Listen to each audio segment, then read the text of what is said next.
الحمد للہ رب العالمین والصلاة والسلام علی سید الانبیاء وخاتم المرسلین وعلی آلہ وصحبہ ومن تبعہم بإحسان الی یوم الدین اما بعد فاعوذ باللہ من الشیطان الرجیم بسم اللہ الرحمن الرحیم قال تعالى ولا تحسبن الذين قتلوا في سبيل الله أمواتا بل أحياء عند ربهم يرزقون وقال رسول الله صلى الله عليه وسلم الحسن والحسين سيدا شباب أهل الجنة وقال رسول الله صلى الله عليه وسلم من أحبهما فقد أحبني ومن أبغضهما فقد أبغضني يعني الحسن والحسين أو كما قال صلى الله عليه وسلم صدق الله وصدق رسوله النبي الكريم۔ درود شریف پڑھ لیجئے سب حضرات۔ اللہم صل۔ محترم بزرگوں اور عزیز بھائیوں، آنے والا کل یوم عاشوراء ہے۔ عاشور سریانی زبان کا لفظ ہے جس کے معنی ہیں جامع برکات، یعنی ایسا دن جو اپنے اندر برکتوں کو سمیٹے ہوئے ہے۔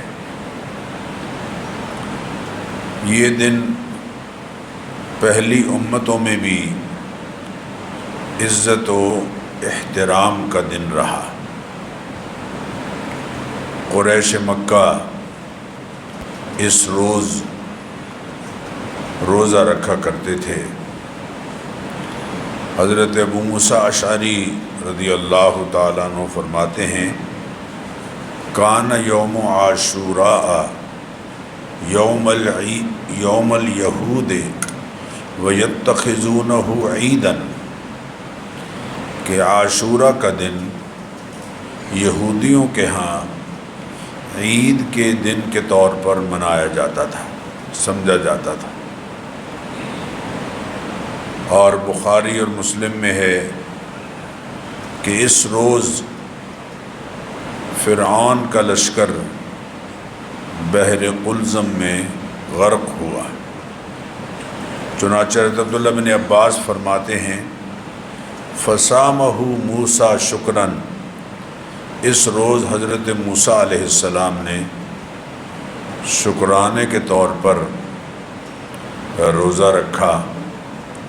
فقال رسول اللہ صلی اللہ علیہ وسلم نحن احق بموسیٰ منکم، تو آپ صلی اللہ علیہ وسلم نے یہود سے مدینہ منورہ میں فرمایا کہ ہمارا تم سے زیادہ حضرت موسیٰ علیہ السلام سے تعلق ہے، اس لیے کہ لِأَنَّا مُصَدِّقُونَ وَعَامِلُونَ بِحُكْمِهِ حَيْثُ أَمَرَنَا بِإِيمَانِ محمد صلی اللہ علیہ وسلم فَآمَنَّا بِهِ۔ اس کی وجہ یہ ہے کہ حضرت موسیٰ علیہ السلام نے نبی اکرم صلی اللہ علیہ وسلم کی ذات کریمہ پر ایمان لانے کا حکم دیا تھا، اور مسلمان آپ پر ایمان لائے تو ہمارا حق حضرت موسیٰ علیہ السلام سے تعلق میں زیادہ ہے۔ فصامہ وامر بصیامہ، چنانچہ نبی اکرم صلی اللہ علیہ وسلم نے یوم عاشوراء کا خود بھی روزہ رکھا اور لوگوں کو بھی اس دن کے روزے رکھنے کا حکم ارشاد فرمایا۔ ام المؤمنین سیدہ عائشہ صدیقہ رضی اللہ تعالیٰ عنہ فرماتی ہیں کان رسول اللہ صلی اللہ علیہ وسلم یصوم یوم عاشوراء و یأمر بصیامہ، نبی اکرم صلی اللہ علیہ وسلم خود بھی عاشورہ کے دن کا روزہ رکھتے تھے اور لوگوں کو بھی روزہ رکھنے کا فرماتے تھے۔ حضرت ابو قتادہ فرماتے ہیں قال رسول اللہ صلی اللہ علیہ وسلم صیام یوم عاشوراء انی احتسب علی اللہ ان یکفر السنۃ التی قبلہ، کہ عاشورہ کے دن کا روزہ میرا گمان یہ ہے کہ اللہ تعالیٰ اس کی برکت سے پچھلے سارے سال کے صغیرہ گناہوں کو معاف کر دے گا۔ یوم عاشورہ کو قریش خانہ کعبہ کا غلاف بدلتے تھے، اور اسی روز یعنی یوم عاشورہ کو نبی اکرم صلی اللہ علیہ وسلم کا ام المؤمنین سیدہ خدیجہ الکبریٰ رضی اللہ تعالی عنہ کے ساتھ نکاح ہوا۔ اور حضرات اسی محرم الحرام سن 61 ہجری 680 عیسوی کو کوفی فریب کاروں نے نواسہ رسول جگر گوشہ بطول سیدہ بطول سیدنا حسین رضی اللہ تعالی عنہ کو خود خطوط اور پیغامات کے ذریعے بلا کر رفقا سمیت شہید کر دیا۔ سیدنا حسین رضی اللہ تعالی عنہ اور ان کے رفقا اور ان کے خاندان کی مظلومانہ شہادت نسل انسانی کا عظیم سانحہ اور تاریخ اسلام کا المناک واقعہ ہے۔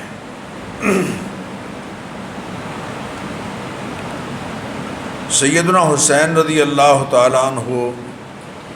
آل رسول کی ممتاز شخصیت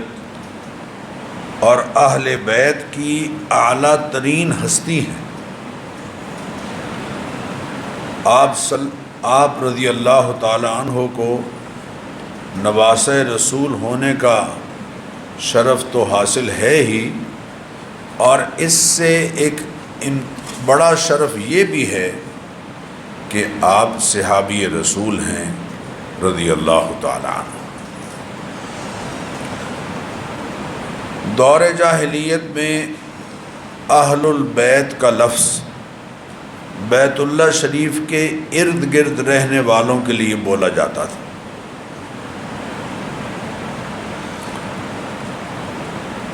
اور قرآن کریم میں اللہ تعالیٰ نے اہل خانہ کے لیے اہل البیت کا لفظ استعمال کیا ہے۔ چنانچہ حضرت ابراہیم علیہ السلام کا جہاں تذکرہ ہے وہاں فرمایا قالوا، فرشتوں نے کہا اتعجبین من امر اللہ رحمت اللہ وبرکاتہ علیکم اہل البیت۔ یہ اہل بیت کا لفظ سیدنا ابراہیم علیہ السلام کے پورے گھرانے ان کی زوجہ محترمہ کے لیے استعمال ہوا ہے۔ اسلام میں اہل بیت سے مراد نبی کریم علیہ الصلاۃ والتسلیمات کے گھرانے کے افراد ہیں۔ یہ بات بڑی بنیادی ہے اور میں اس لیے عرض کر رہا ہوں کہ اس بات کو ذہن میں رکھنے سے بہت سی غلط فہمیاں دور ہوں گی انشاءاللہ۔ نبی کریم علیہ الصلاۃ والتسلیمات کے گھرانے کے افراد مراد ہیں اہل بیت سے۔ سورہ احزاب کی آیت نمبر 33 میں جہاں اللہ تعالیٰ نے ارشاد فرمایا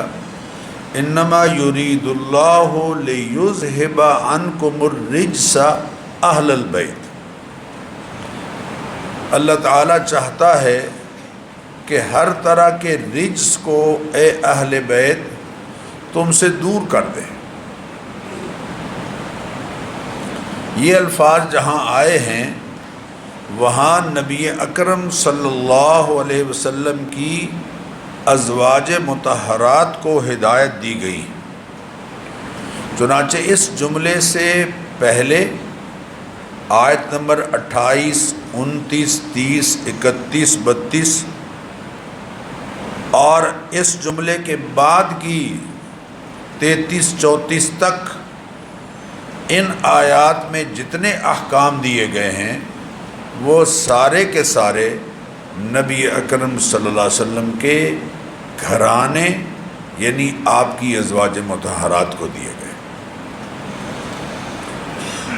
لہذا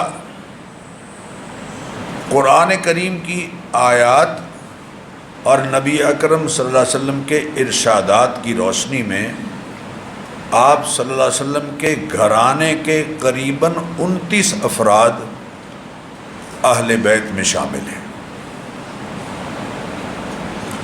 آپ صلی اللہ علیہ وسلم کی ازواج مطہرات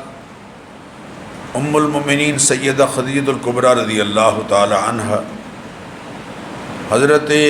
سیدہ سودا بنت زمعہ، حضرت سیدہ عائشہ صدیقہ بنت صدیق اکبر، سیدہ حفصہ بنت سیدنا فاروق اعظم رضی اللہ تعالی عنہم اجمعین، سیدہ زینب بنت خزیمہ، سیدہ زینب بنت جہش، سیدہ ام سلمہ بنت سہیل، سیدہ جویریہ بنت الحارث، سیدہ رملہ ام حبیبہ بنت سیدنا ابی سفیان، سیدہ صفیہ بنت حیی ابن اخطب، سیدہ میمونہ بنت حارث اور سیدہ ماریہ قبطیہ رضوان اللہ علیہن اجمعین، یہ تمام ازواج مطہرات یہ اہل بیت میں شامل۔ اسی طرح نبی کریم علیہ الصلاۃ والتسلیمات کے 3 بیٹے اور 4 بیٹیاں وہ بھی اہل بیت میں شامل ہیں۔ آپ کے بڑے بیٹے سیدنا قاسم جن کا لقب طاہر ہے، اور سیدنا عبداللہ جن کا لقب طیب ہے، اور سیدنا ابراہیم، یہ تینوں بچپن میں انتقال کر گئے، یہ اہل بیت میں شامل ہیں۔ اسی طرح آپ کی 4 بیٹیاں سیدہ زینب جو زوجہ ہیں حضرت ابو العاص ابن ربیع الاموی القریشی رضی اللہ تعالی عنہ، سیدہ رقیہ جو زوجہ ہیں سیدنا عثمان رضی اللہ تعالی عنہ کی، سیدہ ام کلثوم جو دوسری زوجہ ہیں سیدنا عثمان رضی اللہ تعالی عنہ کی، اور سیدہ فاطمۃ الزہرا رضی اللہ تعالی عنہ جو زوجہ ہیں سیدنا علی کرم اللہ وجہہ کی، جو 2 داماد ہیں وہ اموی ہیں اور 2 داماد قریشی ہیں۔ یہ چاروں آپ کی بیٹیاں بھی آپ کے اہل بیت میں شامل ہیں۔ 6 نواسے اور 4 نواسیاں یہ بھی نبی اکرم صلی اللہ علیہ وسلم کے اہل بیت میں شامل ہیں۔ 6 نواسے ذرا غور کیجئے۔ پہلے سیدنا علی ابن ابی العاص، یہ وہ ہیں سیدنا علی حضرت ابو العاص کے بیٹے جو 13-14 سال کی عمر کے تھے فتح مکہ کے موقع پر، اور انہی کو نبی اکرم صلی اللہ علیہ وسلم نے اپنے مبارک کندھوں پر کھڑا کیا اور ان کے ہاتھوں سے بڑا بت گرایا گیا تھا۔ نام کی تشبیہ کی وجہ سے لوگوں میں حضرت علی کرم اللہ وجہہ کے بارے میں یہ بات مشہور ہو گئی ہے کہ حضرت علی کرم اللہ وجہہ کو کندھوں پر بٹھایا گیا تھا. ایسا نہیں ہے. حضرت علی کرم اللہ وجہہ اس وقت 35-36 سال کے جوان تھے. تو 35-36 سال کا صحت مند نوجوان یہ کیسے ممکن ہے کہ وہ 60-62 سال 62-63 سال کی عمر کی ایک ایسی ہستی کے کندھوں پر کھڑے ہو جائیں جن کے کندھے ساری کائنات کے کندھوں سے زیادہ مبارک ہیں. ایک بچے کو ہی یقیناً اس کام کو سونپا جاتا ہے اور وہ حضرت علی ابن ابی العاص تھے. نام کی تشبیہ کی وجہ سے لوگوں میں مشہور ہوا، پھر آہستہ آہستہ مشہور ہوتا چلا گیا. اسی طرح حضرت ابو العاص کے ایک بہت چھوٹے بیٹے پیدا ہوتے ہی فوت ہو گئے. یہ آپ کے دوسرے نواسے ہیں. سیدنا عبداللہ ابن عثمان، حضرت عثمان کے بیٹے جو حضرت رقیہ سے ہیں، اور سیدنا حسن ابن علی، سیدنا حسین ابن علی اور سیدنا محسن ابن علی، یہ 6 نواسے بھی آپ کے اہل بیت میں شامل ہیں. اسی طرح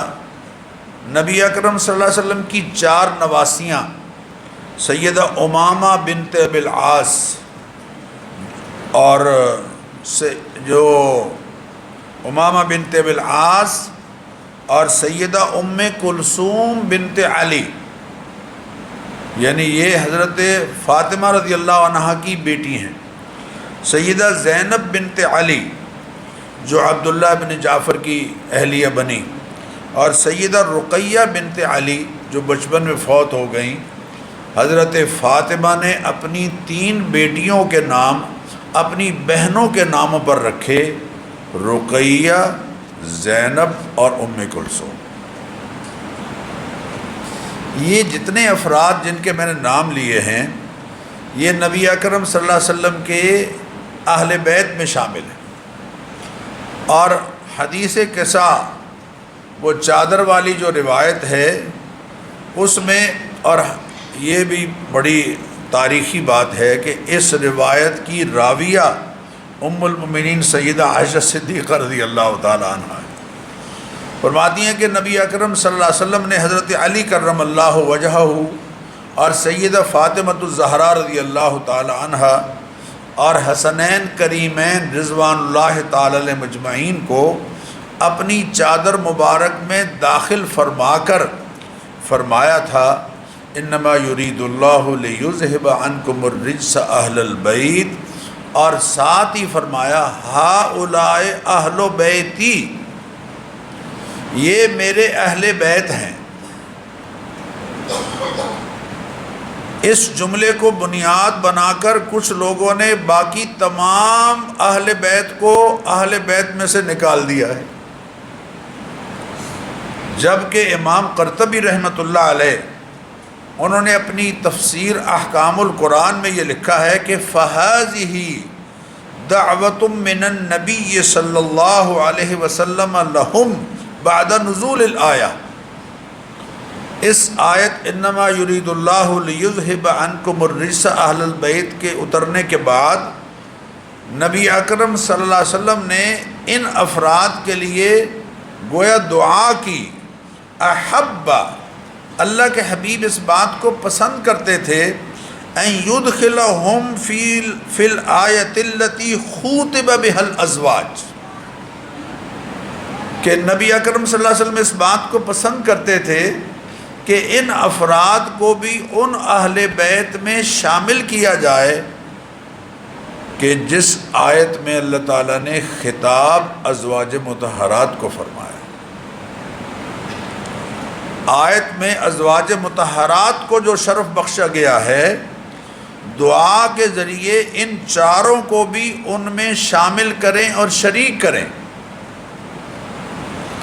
اور حضرت شاہ عبدالعزیز محدث دہلوی رحمۃ اللہ علیہ نے تحفہ اثنا عشریہ میں یہ بات وضاحت فرمائی ہے کہ ام المؤمنین حضرت ام سلمہ پاس تھیں تو ان کو چادر تلے نہیں لیا، وہ اس لیے نہیں لیا کہ وہ پہلے ہی ازواج مطہرات میں سے ہونے کی وجہ سے اس آیت کی بشارت میں شریک تھیں، شامل تھیں۔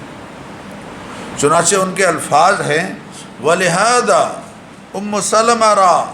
دری دعا شریک نہ کرد کہ در حق او این دعا را تحصیل حاصل دانست،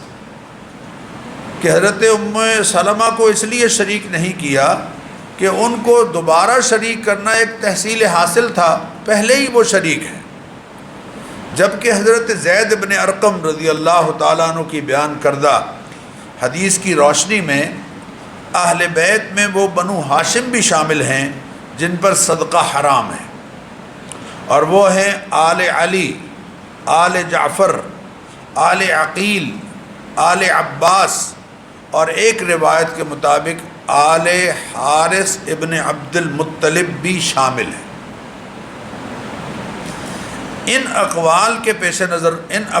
کو پیش نظر رکھتے ہوئے اہل سنت مسلمانوں کا یہ عقیدہ ہے، اور یہ آپ سب کا عقیدہ ہونا چاہیے، معلوم ہمیں نہیں ہے لیکن معلوم ہونا چاہیے۔ اہل سنت کا یہ عقیدہ ہے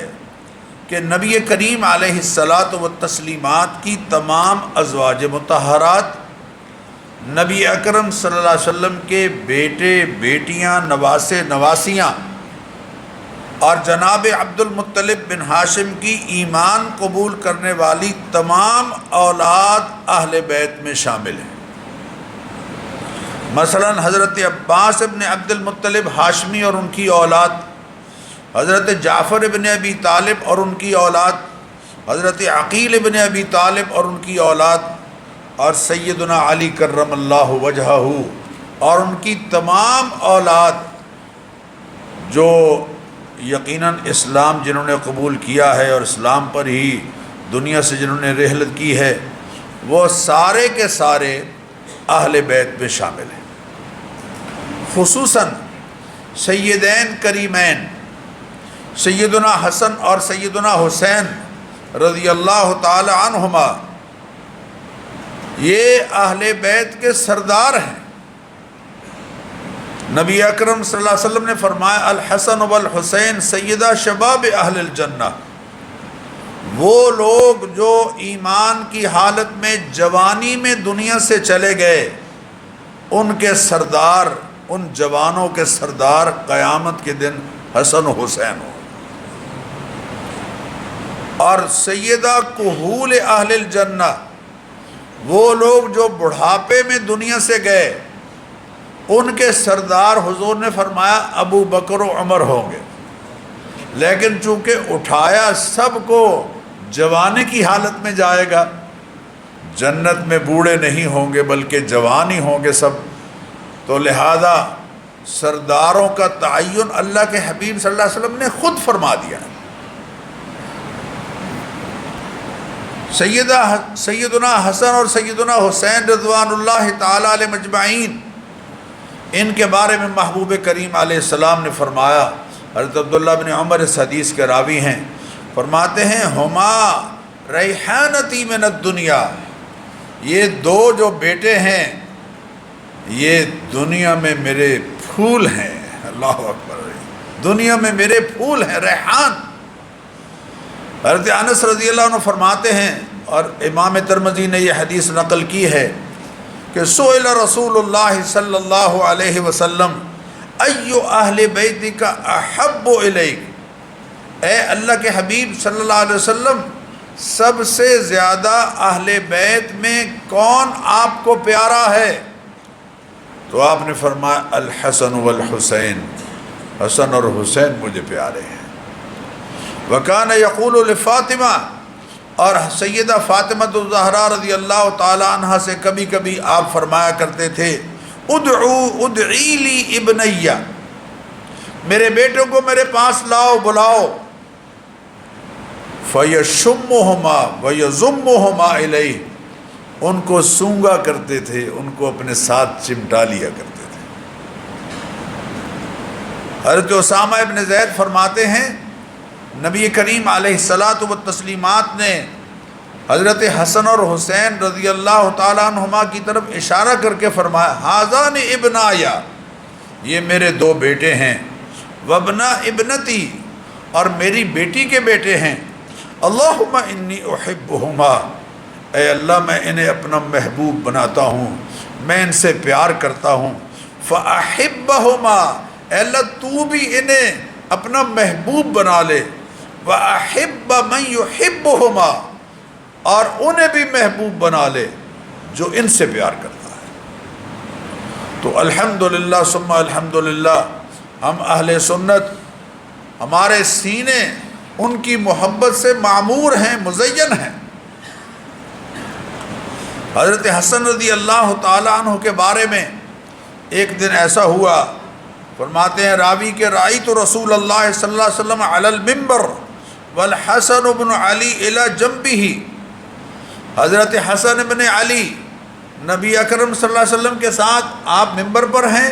اور ساتھ ہی حضرت حسن بھی ممبر پر ہیں، وَهُوَ يُقْبِلُ عَلَى النَّاسِ مَرَّةً، اور آپ ایک دفعہ لوگوں کی طرف دیکھتے ہیں، وَعَلَيْهِ أُخْرَى، اور ایک مرتبہ حضرت حسن کی طرف دیکھتے ہیں، وَيَقُولُ، اور فرمایا آپ نے إِنَّ ابْنِي هَذَا سَيِّدٌ، یہ میرا بیٹا سردار ہے، وَلَعَلَّ اللَّهَ أَن يُصْلِحَ بِهِ بَيْنَ فِئَتَيْنِ عَظِيمَتَيْنِ مِنَ الْمُسْلِمِينَ، یہ صحیح بخاری میں یہ حدیث ہے، اور ہو سکتا ہے کہ آنے والے وقت میں، امید ہے کہ آنے والے وقت میں اللہ تعالیٰ مسلمانوں کے دو بڑے گروہوں کے درمیان اس کے ذریعے سے صلح کرائے، اور اللہ کے حبیب صلی اللہ علیہ وسلم کا یہ فرمان سچ ہوا کہ سیدنا معاویہ رضی اللہ تعالیٰ عنہ اور حضرت حسن رضی اللہ تعالیٰ عنہ ان کے درمیان صلح ہوئی، اور ایسی صلح ہوئی کہ بعد میں پوری امت مسلمہ ایک قیادت کے تحت آ گئی۔ حضرت براء بن عازب فرماتے ہیں رأیت النبی صلی اللہ علیہ وسلم والحسن علی عاتقہ، میں نے آپ صلی اللہ علیہ وسلم کو اس حال میں دیکھا کہ حضرت حسن آپ کے کندھے پر ہیں، یقول، اور آپ یہ فرما رہے ہیں اللہم انی احبہ، اے اللہ میں انہیں اپنا محبوب بناتا ہوں، یہ میرے محبوب ہیں، یہ مجھے پسند ہیں، فاحبہ، اے اللہ تو بھی انہیں اپنا محبوب بنا لے۔ اور سیدنا حسین رضی اللہ عنہ کے بارے میں فرمایا حسین منی وانا من حسین، حسین میرا ہے اور میں حسین سے ہوں، احب اللہ من احب حسینا، اللہ اس کو محبوب بنا لے گا جو حضرت حسین سے محبت کرتا ہے۔ اور حضرت عبداللہ بن عباس فرماتے ہیں ایک دفعہ ایسے ہوا کہ حضرت حسین ابن علی آپ کے کندھے پر ہیں، تو ایک صاحب کہنے لگے واہ کیا سوار ہے جو سواری پر سوار ہے، تو حضور نے فرمایا کیا سواری ہے جس پر یہ سوار ہے، تو حضور نے فرمایا نعم الراکب ہوا، سوار بھی تو بہت اعلیٰ ہے۔ یہ ساری باتیں نبی اکرم صلی اللہ علیہ وسلم کی جو ارشادات میں آپ کے سامنے ذکر کر رہا ہوں، حضرت بریدہ فرماتے ہیں کان رسول اللہ صلی اللہ علیہ وسلم یخطبنا اذ جاء الحسن والحسین وعلیہما قمیصان احمران یمشیان و یعصران، کہ حضور اکرم صلی اللہ علیہ وسلم خطبہ دے رہے ہیں اور حضرت حسن اور حسین دونوں چھوٹے ہیں، بچپن کا ہے مرحلہ ہے، اور دونوں چل کے آ رہے ہیں، سرخ قمیصیں پہنی ہوئی ہیں، اور چلتے چلتے کبھی گر پڑتے ہیں کبھی اٹھ جاتے ہیں۔ فنزل رسول اللہ صلی اللہ علیہ وسلم علی المنبر، اللہ کے نبی صلی اللہ علیہ وسلم ممبر سے اترے، فحملہما، اور جا کے ان دونوں کو اٹھایا، اور پھر آ کر ممبر پر بیٹھ گئے اور دونوں کو ادھر ادھر بٹھا لیا اپنے سامنے، ثم قال، اور پھر حضور نے فرمایا اللہ تعالیٰ نے سچ فرمایا ہے انما اموالکم و اولادکم فتنہ، اولاد بڑی آزمائش ہے، دیکھو میں نے ان کو چلتے ہوئے گرتے پڑتے دیکھا، میں اپنی بات کو روک کر ان کو اٹھانے کے لیے گیا ہوں، اس لیے کہ یہ میری اولاد ہے۔ اللہ میرے بزرگوں اور دوستو، اسی طرح ان شہدائے کربلا کا ایک بڑا اعزاز یہ بھی ہے کہ سیدنا حسین اور سیدنا حسین رضی اللہ عنہ کا گھرانہ آل رسول میں سے ہے۔ میں نے اہل بیت کی وضاحت کی، یہ لفظ آل کی وضاحت بھی ہو جانی چاہیے۔ آل کا لفظ قرآن کریم میں کسی سربراہ کی رعایا کے بارے میں بھی آیا ہے، سربراہ کی پوری رعایا۔ وَلَقَدْ أَخَذْنَا آلَ فِرْعَوْنَ بِالسِّنِينَ، آل فرعون، فرعون کی پوری رعایا کو ہم نے قحط سالی میں پکڑا۔ یہاں لفظ آل پوری رعایا کے لیے استعمال ہو رہا ہے۔ اسی طرح آل کا لفظ نبی کریم علیہ الصلاۃ والتسلیمات نے اپنے تمام فرما بردار امتیوں کے لیے بھی استعمال کیا ہے۔ آپ سرکار کا ارشاد مبارک ہے، کلو تقی نقی فہو آلی، میری امت کا ہر متقی اور پرہیزگار بندہ میری آل میں شامل ہے۔ لیکن نبی اکرم صلی اللہ علیہ وسلم کے گھرانے کو اور آپ صلی اللہ علیہ وسلم کے اہل بیت کو اور آل رسول کو خاص اعزاز حاصل ہے، خاص اعزاز حاصل ہے۔ حضرت عمر بن خطاب فرماتے ہیں، میں نے نبی کریم علیہ الصلاۃ والتسلیمات کو یہ ارشاد فرماتے ہوئے سنا، کل سبب و نسب منقطع یوم القیامہ الا سببی و نسبی، ہر ذریعہ اور ہر رشتہ قیامت کے روز ختم ہو جائے گا مگر میری رشتہ داری اور میرا ذریعہ قیامت کے دن بھی کام آئے گا۔ یہ سیدنا ابوبکر صدیق رضی اللہ تعالیٰ عنہ اہل بیت کے بارے میں فرمایا کرتے تھے، والذی نفسی بیدہ لقرابۃ رسول اللہ صلی اللہ علیہ وسلم احب الی ان اصل من قرابتی، نبی کریم علیہ الصلاۃ والتسلیمات کے قرابت داروں سے حسن سلوک کرنا مجھے اپنے رشتہ داروں کے ساتھ صلہ رحمی کرنے سے زیادہ محبوب ہے۔ یہ جملہ آپ نے سیدہ فاطمہ الزہرا رضی اللہ تعالی عنہا سے فرمایا تھا۔ میرے بزرگوں اور دوستوں، اب توجہ دیجئے کہ امت مسلمہ پر آل رسول صلی اللہ علیہ وسلم کے جو حقوق ہیں ان میں سے سب سے پہلا حق یہ ہے کہ ہم ان سے محبت کریں، ان کا احترام کریں، ان کا ادب کریں اور ان سے وابستگی رکھنے والے ہوں۔ پہلا حق۔ حضرت زید بن ارقم فرماتے ہیں، نبی کریم علیہ الصلاۃ والتسلیمات نے غدیر خم کے موقع پر صحابہ کرام کو نصیحت کرتے ہوئے 3 مرتبہ فرمایا تھا، اذکرکم اللہ فی اہل بیتی، میں تمہیں اپنے اہل بیت کے بارے میں اللہ تعالیٰ سے ڈرنے کی یاد دلاتا ہوں۔ ان کا حق، ان کا احترام، ان کا ادب، ان کی حرمت، ان کا احترام،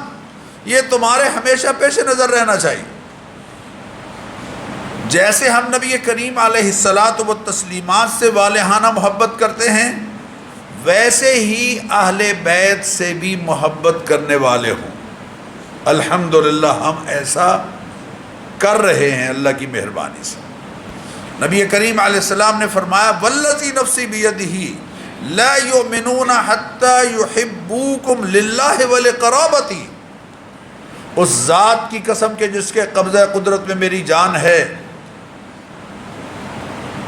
اس وقت تک تم صاحبان ایمان نہیں کہلا سکتے جب تک کہ تم اللہ تعالیٰ کی خوشنودی کے لیے اور میرے رشتے کی وجہ سے ان اہل بیت سے محبت کرنے والے نہ ہوں۔ آپ صلی اللہ علیہ وسلم نے حضرت عباس سے فرمایا تھا، واللہ لا يدخل قبل امرئ ایمان حتی یحبکم للہ ولقرابتی، حضرت عباس نے ایک شکایت کی آپ کے پاس آ کر، تو اللہ کے حبیب صلی اللہ علیہ وسلم نے فرمایا، اللہ کی قسم اس آدمی کے سینے میں ایمان داخل نہیں ہوگا جو اہل بیت سے میرے رشتے کی وجہ سے اور اللہ کی رضا کی خاطر محبت کرنے والا نہ ہو۔ اسی محبت آل رسول کی وجہ سے ہم سیدنا حسین رضی اللہ تعالیٰ عنہ اور ان کے رفقا کو کوفہ بلا کر مظلومانہ انداز سے شہید کرنے والوں سے لا تعلقی کا اظہار کرتے ہیں۔ ایسا ہی ہے، ایسا ہی ہے، ہم ان سے لا تعلقی کا اظہار کرتے ہیں۔ بلکہ امام تیمیہ نے یہ فرمایا ہے، اما من قتل الحسین او اعان علی قتلہ او رضی بذالک فعلیہ لعنۃ اللہ والملائکۃ والناس اجمعین لا يقبل اللہ منہ صرفا ولا عدلا۔ جنہوں نے حضرت حسین کو شہید کیا، حضرت حسین کی شہادت میں انہوں نے مدد کی، نصرت کی، حضرت حسین کی شہادت پر راضی ہوئے، اللہ کی، فرشتوں کی، بلکہ تمام انسانوں کی ان پر لعنت ہے۔ اللہ تعالیٰ نہ ان کا فرض قبول کریں گے نہ نفل قبول کریں گے۔ تاریخ میں کربلا کے واقعے کے حوالے سے اس قدر غلط روایات جمع کر دی گئی ہیں کہ حقیقت کو جاننا بہت مشکل ہے۔ لیکن میرے بزرگوں اور دوستوں، میں یہ آپ سے عرض کروں گا کہ بہرحال سیدنا حسین رضی اللہ تعالیٰ عنہ کو شہید کرنے والوں یا شہید کرنے والوں کی مدد کرنے والوں کے ساتھ ہمارا کوئی تعلق نہیں ہے یقیناً۔ اسی طرح دوسرا حق یہ ہے کہ آل رسول صلی اللہ علیہ وسلم پر درود و سلام بھیجنا اور ان کے درجات کی بلندی کی دعا کرنا اور ان پر اللہ تعالیٰ کی خصوصی عنایات طلب کرنا، یہ ان کا حق ہے۔ اور جب ہم یہ درود پڑھتے ہیں تو نبی کریم علیہ السلام، ذرا غور کیجئے، ذرا درود اہل بیت کا خاص حق ہے، اور اس حق میں امت شامل نہیں، اہل بیت کا حق جو خاص طور پر حضرت امام مسلم رحمہ اللہ نے حضرت ابو مسعود انصاری سے بیان کیا کہ ہم حضرت سعد بن عبادہ کی مجلس میں بیٹھے تھے کہ نبی کریم علیہ الصلاۃ والتسلیمات ہمارے پاس تشریف لائے، اور حضرت بشر بن سعد نے نبی کریم علیہ السلام سے پوچھا، یا رسول اللہ، اللہ تعالیٰ نے ہمیں آپ پر درود پڑھنے کا حکم دیا ہے، کیف نصلی بک یا رسول اللہ، ہم آپ پر کیسے درود پڑھیں؟ یہ سوال سن کر نبی کریم علیہ الصلاۃ والتسلیمات خاموش ہو گئے، اور اتنی دیر خاموش رہے کہ ہم خواہش کرنے لگے کہ کاش ان صاحب نے سوال ہی نہ کیا ہوتا۔ پھر طویل خاموشی کے بعد آپ صلی اللہ علیہ وسلم نے فرمایا، قولو، یہ وہ درود ہے جو اللہ کے حبیب صلی اللہ علیہ وسلم بتا رہے ہیں، قولو اللہم صلی علی محمد وعلی آل محمد کما صلیت علی ابراہیم وعلی آل ابراہیم انک حمید مجید، اللہم بارک علی محمد وعلی آل محمد کما بارکت علی ابراہیم وعلی آل ابراہیم انک حمید مجید۔ یہ سب حقوق اور فضائل ان اہل بیت کے ہیں جو ایمان لائے اور جن کی زندگیاں تعلیمات نبوی کے مطابق گزاری، جن کا نسب واقعتاً آپ صلی اللہ علیہ وسلم سے ملتا ہے اور وہ صاحبان ایمان ہیں۔ صرف نسب کافی نہیں، کیونکہ ابو لہب نسب کے لحاظ سے نبی کریم علیہ السلام کا سگا چچا ہے، خالص ہاشمی ہے، مطلبی ہے، قریشی ہے، لیکن ایمان نہیں لایا، لہذا وہ اہل بیت میں شامل نہیں ہوا۔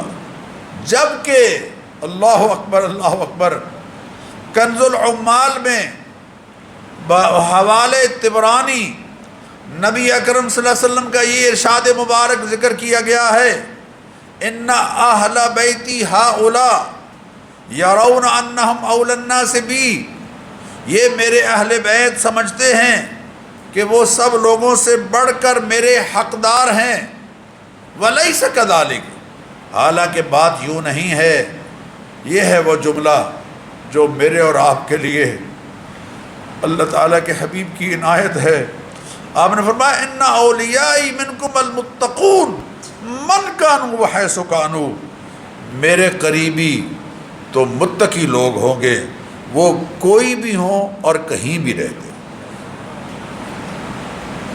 ان سب کو اپنے اولیاء میں شامل فرمایا۔ تیسرا حق یہ ہے صحابہ اہل بیت کا کہ ہم حب اہل بیت اور محبت آل رسول کو صحابہ کرام رضوان اللہ تعالی مجمعین کے ساتھ دشمنی کی بنیاد نہ بننے دیں۔ میں نے جو جملہ کہا ہے میں اس کو پھر دہرا دیتا ہوں کہ اہل بیت کا اور آل رسول کا ہم پر یہ تیسرا حق ہے کہ ہم حب اہل بیت اور حب آل رسول کو صحابہ کرام رضوان اللہ تعالی مجمعین کے ساتھ دشمنی کی بنیاد نہ بننے دیں، کیونکہ آل رسول، اہل بیت اور صحابہ کرام رضوان اللہ تعالی مجمعین آپس میں ایک دوسرے سے محبت کرنے والے اور آپس میں ایک دوسرے سے تعلق اور برادریاں رکھنے والے اور باہم رشتوں کی وجہ سے ایک دوسرے کے ساتھ جڑے ہوئے تھے۔ یہ بات بڑی تفصیل طلب ہے، چونکہ خطبے میں اتنا وقت نہیں ہوتا، میں کسی خطبے میں اس جو اہل بیت اور آل رسول اور صحابہ کے کرام کے درمیان برادریاں ہیں، رشتہ داریاں ہیں، ایک دوسرے کے ساتھ رشتے کیے ہوئے ہیں، اس تفصیل کو انشاءاللہ العزیز کبھی ذکر کروں گا، لیکن اتنی بات ذہن میں رہے کہ صحابہ کرام اور آل رسول کے درمیان ہمیشہ خوشگوار تعلقات رہے، ہمیشہ خوشگوار تعلقات رہے۔ سیدنا حسین رضی اللہ تعالی عنہ یہ 5 شعبان 4 ہجری کو مدینہ منورہ میں پیدا ہوئے۔ آپ دور صحابہ میں پلے بڑے ہیں، غور کیجئے۔ حضرت علی نے تو ان کا نام حرب رکھا تھا، حضور پاک صلی اللہ علیہ وسلم نے نام بدلا اور حسین نام رکھا، کان میں اذان بھی دی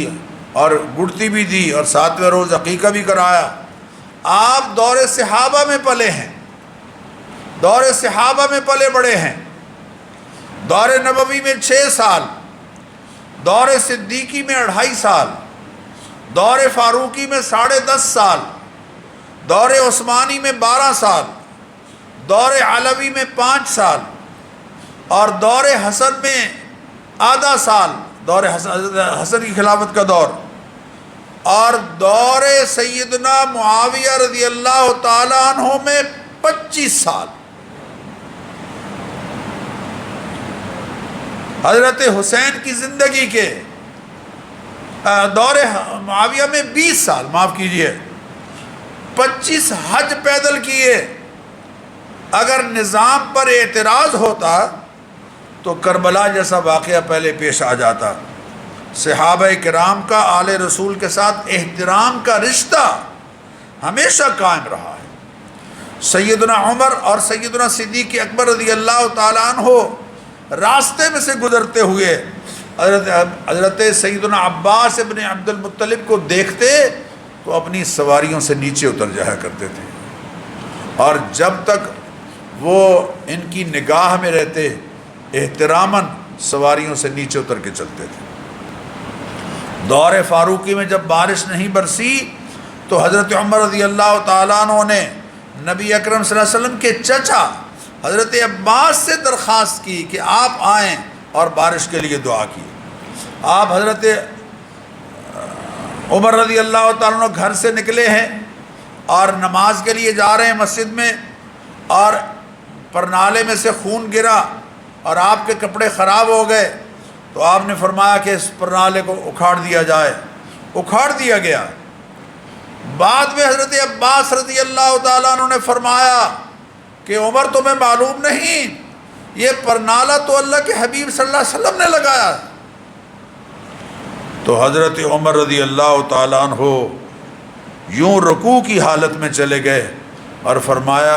حضرت عباس سے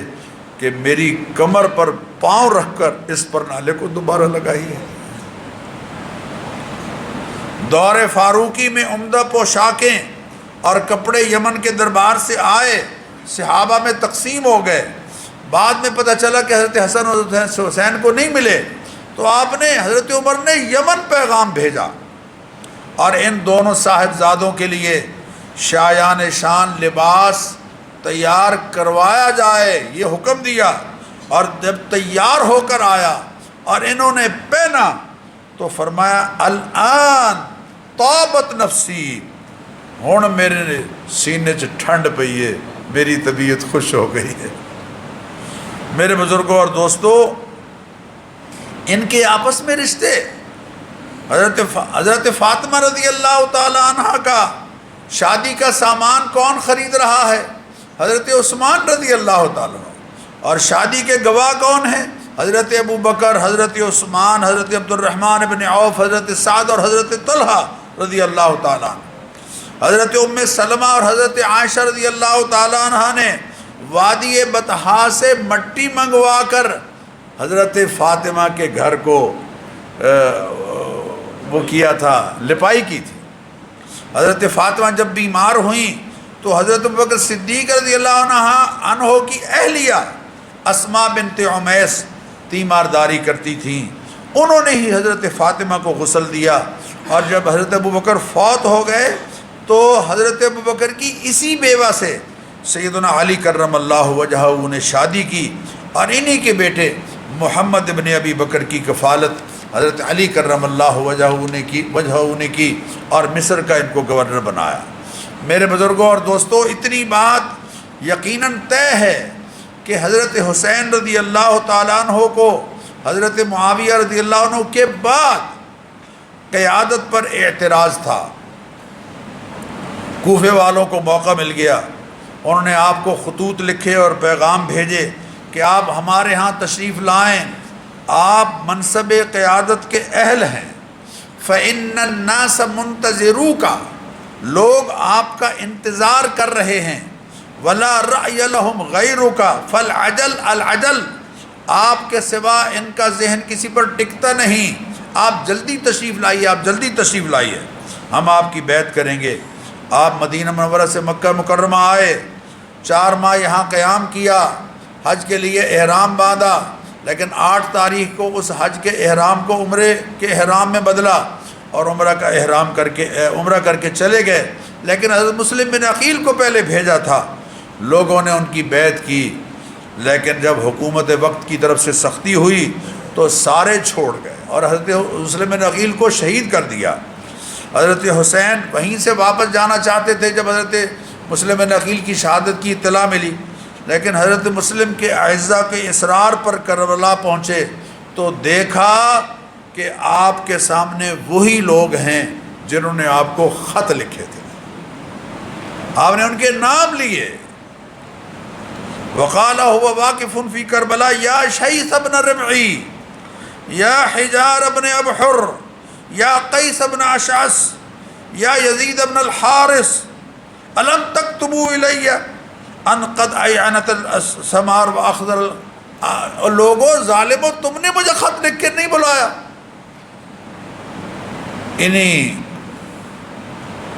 یہ کفر اور اسلام کی جنگ، اس کو ہم نہیں کہیں گے، دونوں طرف تھے تو یقینی بات ہے مسلمان ہی، لیکن المیہ یہ ہے کہ اس مظلومانہ شہادت میں سیدنا حسین رضی اللہ تعالی عنہ کو شہید کرنے والوں میں وہ لوگ یقیناً شامل جنہوں نے آپ کو یہاں بلایا۔ یہ تاریخی صورتحال ہے، لیکن اس کو کبھی بھی ہمیں اس سٹیج پر نہیں پہنچانا چاہیے کہ اس کی بنیاد پر صحابہ کرام رضوان اللہ علیہم اجمعین پر تبرہ بازی ہو، ان کی بے حرمتی، ان کی بے قدری ہو، اور ان کے بارے میں ایسے الفاظ یا ایسے کلمات استعمال کیے جائیں جو صحابہ کے شایان شان نہیں۔ اللہ ہمیں اس کا احساس نصیب فرمائے۔ وآخر دعوانا